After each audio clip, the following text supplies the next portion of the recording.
Hey, what's up everyone? I hope you're all having a wonderful day or night, but for now, let's get into the video. I hate to be the one to say this, but the lip flips ain't it. Lip flips are not it. And this is coming from someone who was an avid lip flipper. I loved me a good lip flip. It did its job. One thing about a lip flip, it's gonna look good.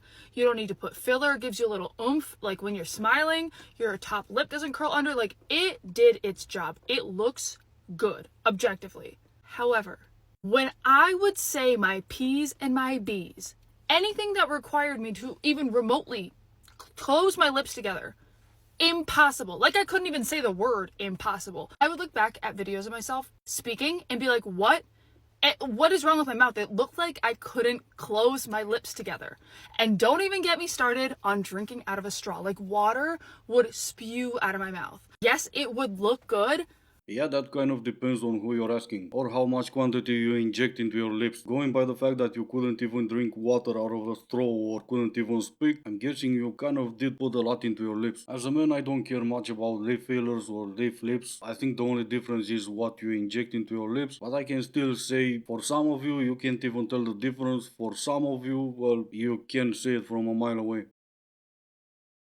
What is owed to you by death? That's an extremely massive question. No, it really isn't. And the easiest answer, in fact, the only answer is a one-way trip. Guys, if you're trying to figure out if a man likes you, I need you to understand something. Men are so obsessive. Don't take any relationship advice from me. I'm divorced and I've been celibate most of the last 2 years. But the few people who I did date and was in serious relationships with were all obsessed with me. And I just want to say it is just so obvious. And I just want everyone to know and understand what it feels like when a man really likes you. They are so obvious. They are so obsessed. They cannot hide it. You could be walking, like if you're in a room together, they will be staring at you the entire time. You can feel their stare on you. If you are like on opposite sides of the country, you will literally receive a spiritual download that they are thinking of you. Like, Oh, okay, download. I had a feeling you're cuckoo from the beginning, but I wasn't sure. You don't give relationship advice, but listen to this. Listen to what exactly? You said hold out for an obsessed man. You had them. You said it yourself. All of them were obsessed with you. They're all out of the picture. Was it your charming personality that made them leave, or was it the crash and burn you were after instead of a slow burn? There's more to a relationship than just the butterflies you feel in the beginning.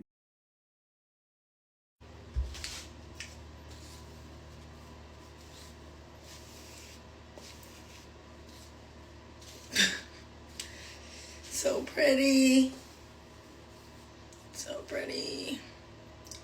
Right, she said this POV. Waking up at a man's house with absolutely nothing you need. Well, maybe you should have packed something you needed instead of just going to a bar and waking up at a man's house the next morning. That way you'll have a hairbrush instead of something you found in his kitchen. And not for nothing, if he had a hairbrush for you in his house, you would freak out and call him an F-boy.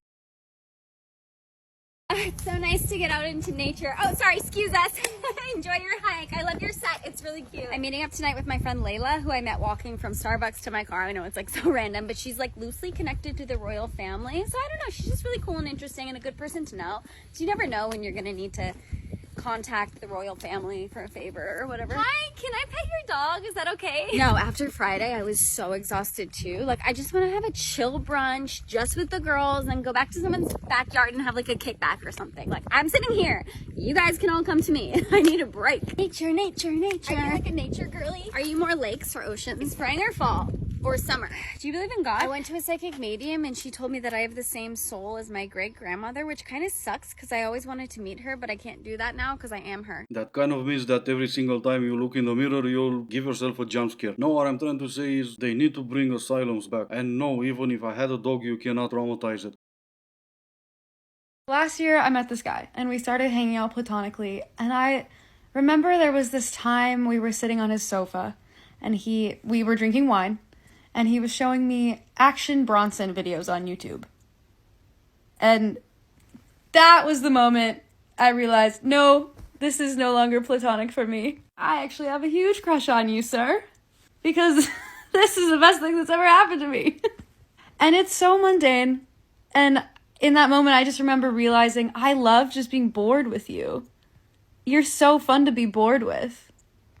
That proves even more that women and men can be just friends. All those weirdos like me who always say at some point one of you will catch feelings. Yeah, we are all obviously wrong. And yeah, I know, I can just be friends with someone. Yeah, that makes you the exception, not the rule. I really want to be in my soft girl era, but I can't because all of the men on the planet are in their soft girl era right now, and someone's got to be the man.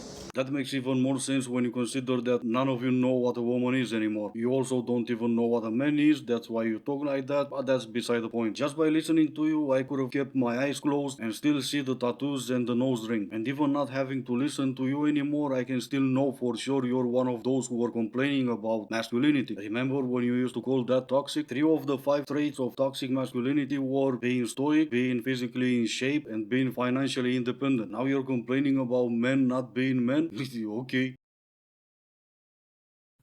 If we're ever texting and you respond to me with a thumbs up, Yeah. And? now we're fighting. Wait, what'd I do? What? Why? If we're ever texting and you respond to me with a thumbs up, I'm hoping this one says good job. now we're fighting. You guys like my hair? But why are we fighting? Because I did this with in a text? Okay, let's go to the next one. Here's the thing, if I thumbs up your text message, I'm saying, cool, got it, we're good, all right. Yay, someone who thinks like I do. But if you thumbs up my text message, you're telling me you hate me. So, is it just in the text messages that you guys think that this is so hurtful?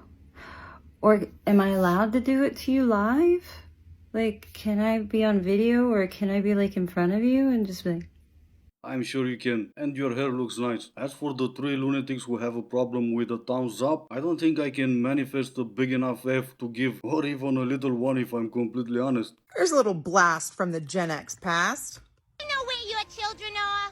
It's 10 p.m. Do you know where your children are? It's 10 p.m. Do you know where your children are? It's 10 p.m. Do you know where your children are? It's 10 p.m. This was the ad that was run right before the 10 o'clock news started. Every night, all over the country. It's 10 o'clock. Do you know where your children are? Because our parents, the boomers and the generation that came before that, the silent generation, they needed to be reminded that we existed. They had to run a reminder on the 10 o'clock news to our parents that they needed to check on us and make sure that we were home, alive, and okay. Yeah, and for some reason, Gen Z still won't understand that we don't really care you got butthurt by an emoji. It's an emoji. Grow up. Nobody cares. No, but if you're a big meanie. I stop being mean because if you emoji, it's mean. Nobody cares. Run to your safe space and start crying or grow up. People probably think it's so fun being my height. Like, oh, she gets all the guys, she gets that heels on. It's not. You get labeled as cute, and like, that's fine. But I don't want to be cute all the time. I want to be sexy. But no, I get called a Chihuahua instead. I'm not a Chihuahua. Well, you had me convinced until you started growling. When someone asks me where I'm from, I say my dad's nuts. Probably the left one, because I ain't right. Alright, and this is gonna be it for today. As always, I do hope you enjoyed it. If you didn't, I still appreciate you for making it this far. Thank you all so much for watching. Stay safe, and I will see you in the next one.